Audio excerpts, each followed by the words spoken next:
Hello my friends, how are you today? So the next step after the top coat is I'm going to prime all the different parts that need to be different coloured in black.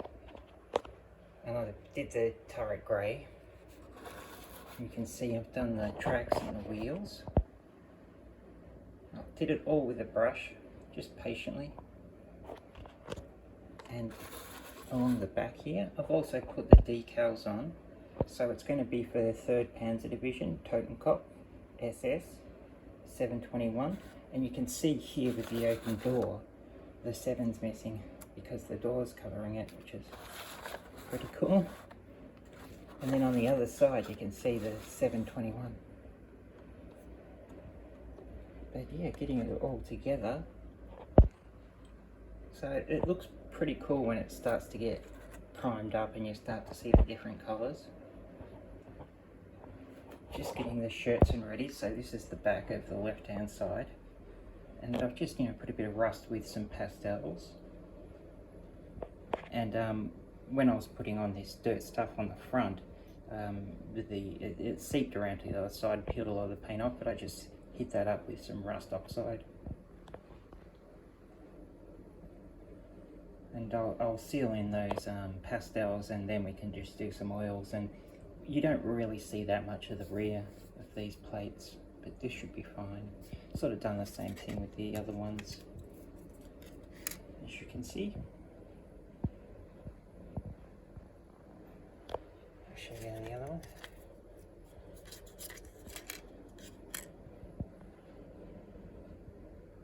So, once we get this sorted out, then I'll be able to glue the shirts on with some super glue, which will be good. And then it's all together. This is the other one I'm doing with it, so the Panzer J, the command version from Miniart. That's getting a lot more of its chipping done, so getting all of the details painted.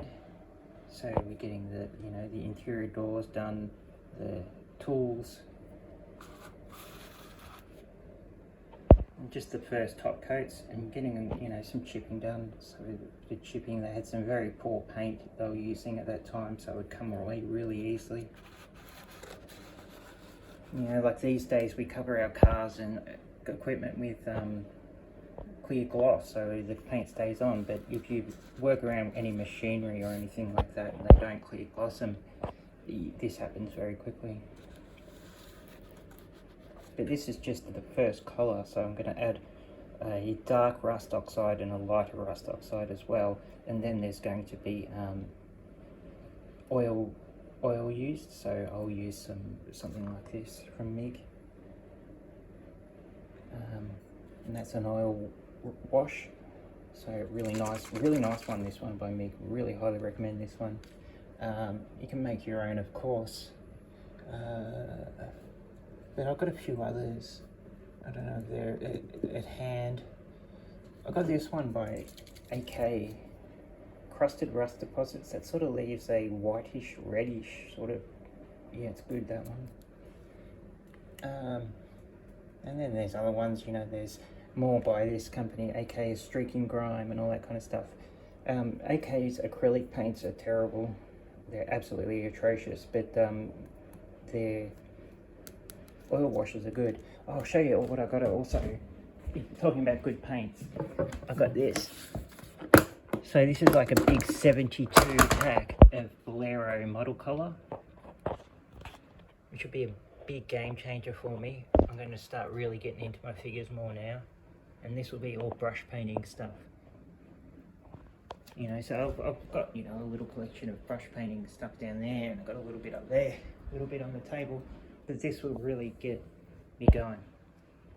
Now this is a similar sort of collection I've got with my acrylic lacquers, because I've also got a whole bunch of acrylic lacquers I use for my airbrush. I've got a heap more of those over there, and that's what I use to spray, getting the top coats and all that kind of stuff, the camo. But with my new Bolero pack, oh sorry Elsie, nearly killed Elsie. This will be a game changer. And I got the combinations pack, which is really cool. So all different variations of colours, but really focused on layering and highlighting and all that kind of stuff. So I'll be really interested and keen to get into that. I've already used a couple of the colours on the Panzer 4. They're really good. Don't get AK, get Valero if you want to get a good brush paint. Tamiya's pretty good.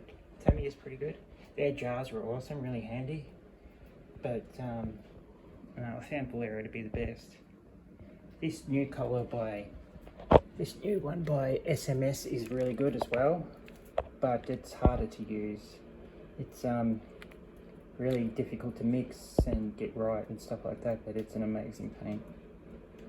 This infinite stuff.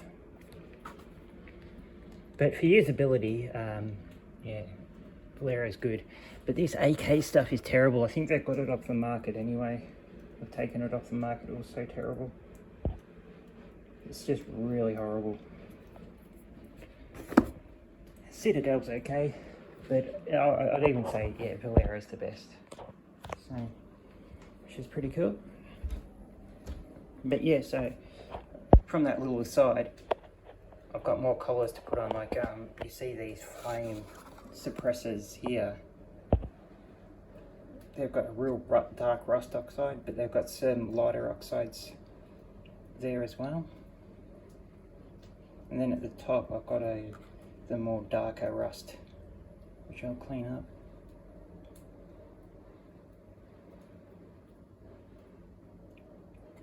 Really cool tanks by Miniart, really cool. But I'd say I like this one better. I've done a lot better job on this one. And two, to have the pure yellow, it really does look good.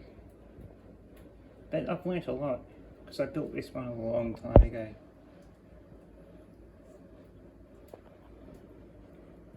I'm just, you know, getting it together now. Finishing it up now. I build a lot of things and put them to the side, and then I come back and redo them or whatever, and just have fun. But sort of working on this one as well, which I've got to get back into. So I've got the figures ready, just got to get them in place. Then I've got the breech shut there, so I might just have to put an ammo around there, and the breech is shut and it's just the way it is. Can't get it open. But that's really cool as well. Alright my friends, I'll speak to you again very soon. Bye.